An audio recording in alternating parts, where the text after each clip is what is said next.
Hey guys, my name is Joel and this is my family. We are the Manrique family, and on August 15, 2018, we've lost our sweet 4-year-old daughter, Nebea.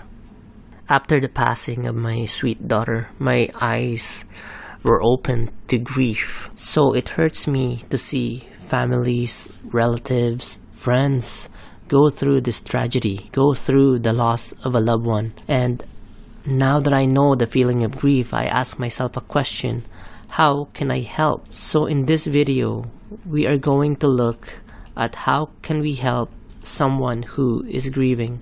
Now, the first stage in helping someone with their grief is to acknowledge their grief. Know that they are in this painful stage. Know that the feeling of grief is such a big emotion, and it's good to know the stages of grief. Now, the stages of grief is not in any particular orders. This feeling can be felt at any given time. The first one is denial. Denial is being in shock of what happened, not being able to process what happened. That person grieving still cannot believe that this is happening, that this is the new reality. And then there's anger, where the person is just frustrated, angry that this happened. And then there's also the bargaining stage, where the person is asking for God and bargaining with God, at the same time asking a lot of questions. The what ifs comes to mind. What if I did this? What if I did that?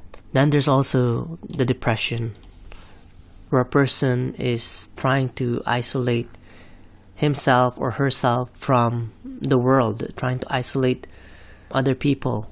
And then there's the acceptance, accepting that this is what is happening, accepting that this is real, but it doesn't mean that it's okay that it happened. So all these stages really does matter, and before we can help someone who's grieving, it is good to understand the cycles of grief, that this emotion is in and out in that person's life. Now, the second way to help someone grieving is to be there physically and to allow that person to grieve. Now, the thing about grief and the thing about being there for someone physically is that we don't have to say anything.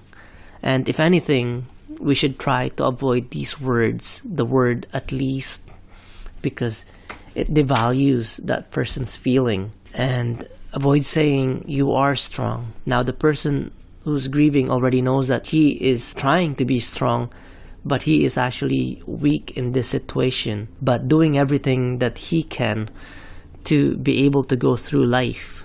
So having to say "you are strong," it doesn't help. Or "you can do it." Yeah, the person is trying to make it.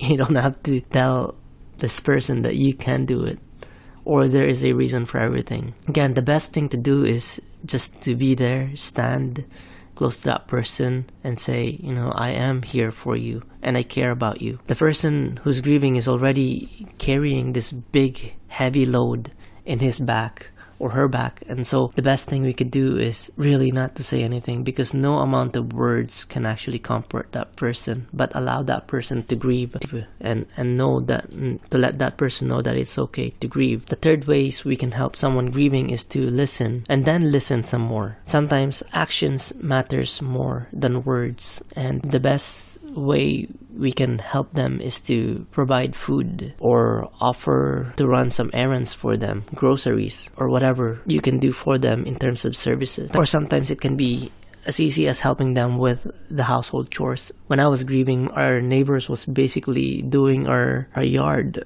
Now, to summarize this on how to help someone who is grieving: first, acknowledge their grief. Second, be there physically. Third, listen, and listen some more. Now, the road to grief, the journey to grief, is a long one, and so we need all the help that we can get. So let us support each other, and I hope this video has enabled us to do that by learning more about grief. Now, if you've enjoyed this video, hit that like button on YouTube and consider subscribing. Thank you.